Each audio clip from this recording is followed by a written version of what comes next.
بسم اللہ الرحمن الرحیم۔ حضرت ابو ایوب انصاری رضی اللہ تعالی عنہ حضور اقدس صلی اللہ علیہ وسلم کا یہ ارشاد نقل کرتے ہیں کہ 4 چیزیں انبیاء کی سنتوں میں سے ہیں: خوشبو لگانا،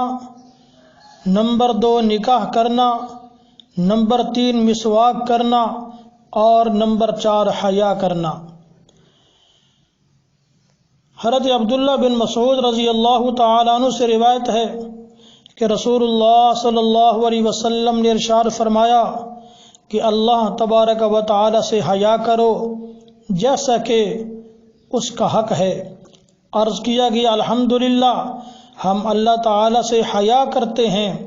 ارشاد فرمایا یوں نہیں بلکہ حیا والے کو چاہیے کہ سر کی اور سر کے تمام اعضاء کی نگرانی رکھے، یعنی کوئی غلط سوچ اپنے ذہن کے اندر بھی مت سوچے، پیٹ کی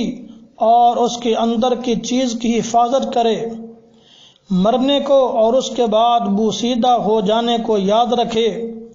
اور جو آخرت کا طالب ہوتا ہے وہ دنیا کی زیب و زینت کو چھوڑ دیتا ہے، اور در حقیقت یہی شخص ہے جو اللہ تعالی سے حیا کا حق ادا کرتا ہے، یعنی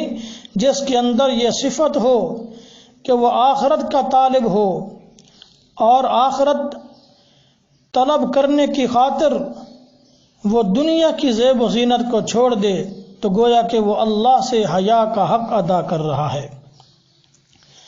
حضرت حسن رضی اللہ تعالی عنہ حضور اکرم صلی اللہ علیہ وسلم کا ارشاد نقل کرتے ہیں کہ حیا ایمان کا ایک حصہ ہے، اور ایمان انسان کو جنت میں لے کر کے جاتا ہے، اور بے حیائی بدخلقی کی بات ہے، اور بدخلقی انسان کو دوزخ میں لے جاتی ہے۔ اسی طرح آپ صلی اللہ علیہ وسلم نے حیا کرنے کے اندر